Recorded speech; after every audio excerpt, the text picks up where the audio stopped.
Hey everyone, hope all is well. My name is Myles and I am currently in Stockholm, Sweden, thanks to Fast Travel Games, who invited me as a part of the PSVR without Parole family to check out some of their latest titles. Some that have been announced, some yet to be announced, but there is also one other thing that really struck me, and it was this. PlayStation VR2. Yes, it's in my hands.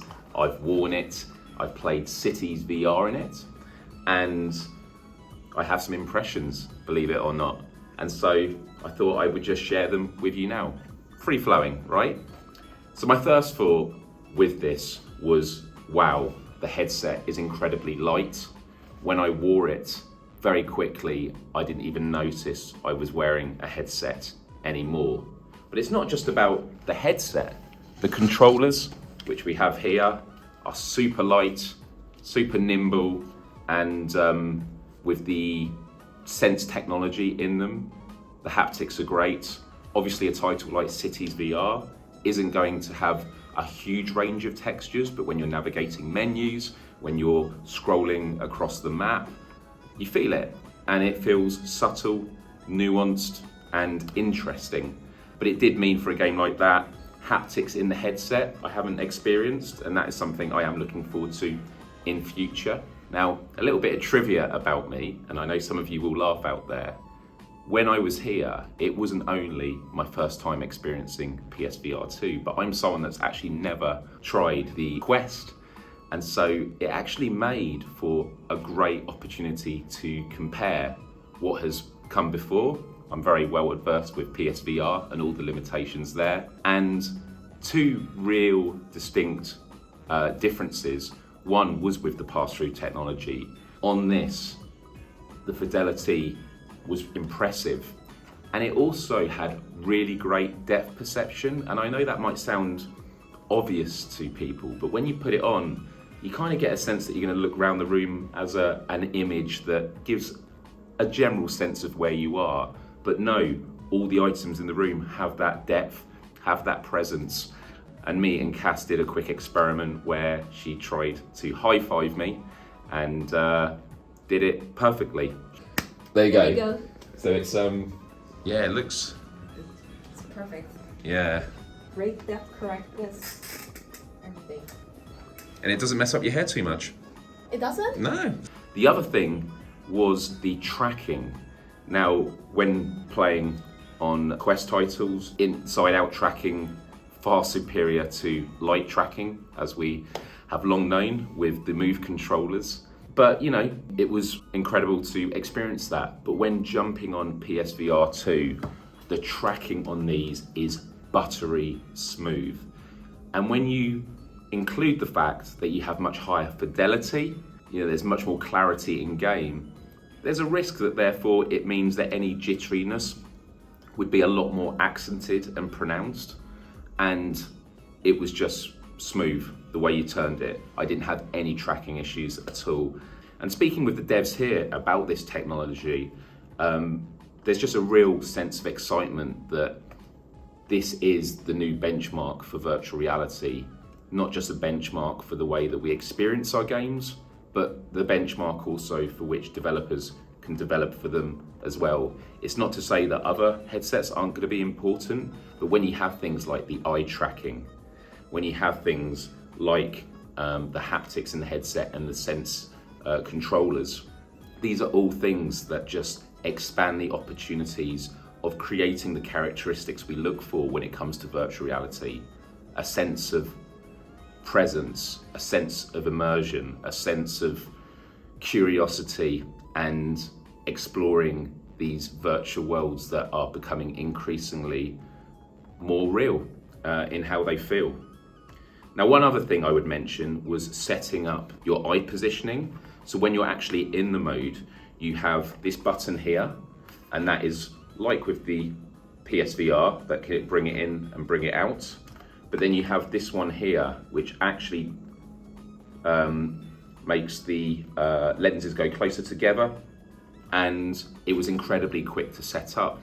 The one question it does bring to my mind though is, I'm someone who loves having friends over and family, showing them virtual reality, telling them how amazing it is. Well, find out for yourself. And I think that when playing party games like Beat Saber, I do wonder the setup process. You know, you play a song, you pass it on. Going back into that menu and setting it up.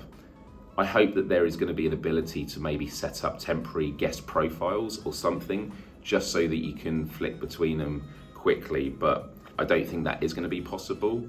And it's one of those things that, yes, it would be nice to make that a bit more streamlined, but when we consider in the bigger picture, who are the main users of a PlayStation VR2 headset? These are going to be people that are going to spend many hours in it. You know, yes, they will be playing with friends who come over, but for the most part, they're playing for themselves. And so for this, it's a really great feature that I think is going to just allow for better clarity, better comfort. And when it comes to comfort, I think also helped by the fact that my PSVR headset has gone through a lot of wear and tear from the hundreds of hours of getting sweaty, doing exercise and all that. This headset feels so comfortable, and I can't believe how light it is. But as I look at it, lots of things come to my mind. There was a big question about the cable and is it detachable? Because my PSVR cable is very worn and twisted, arguably because I should have taken better care of it. So if I want it replaced, probably gonna have to replace the full headset. But with this, can this be removed? Well, here it seems that it can't be removed, but actually it goes into the headset and it actually goes all the way around here, and then you can see the cable here.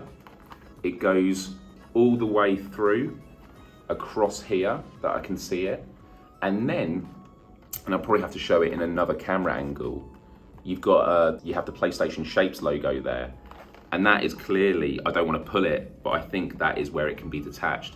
Now, it's not to say that it's meant to be detached or it's easy. Clearly you would have to do quite a lot of removal of components, but it does look like it's something that could be replaced a lot easier. Maybe it's something that would have to be done by Sony. But yeah, that is something that has made me curious to know. But yeah, my overall thoughts, high fidelity, such crystal clear quality that for someone like me that has jumped from PSVR to this, it is a world of difference. It's comfortable, the tracking is incredible, and the sense of presence and immersion is unlike anything I've ever experienced before. So I was excited, before coming here and trying this. And a part of me was worried about, you can overhype things for yourself too much, and then it means when you do come across a product which is absolutely incredible, you're not disappointed, but it doesn't quite hit those hyped expectations that you made. But you know what? I wore this, and I'm even more excited now.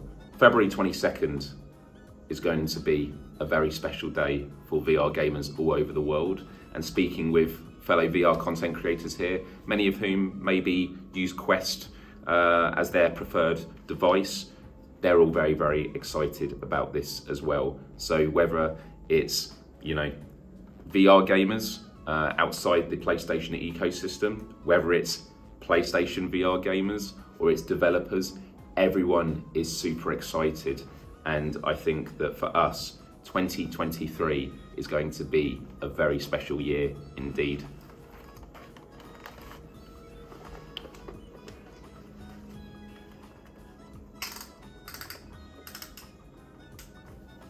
So right now, I can see my camera in front of me. You have the straps, which is very, very important.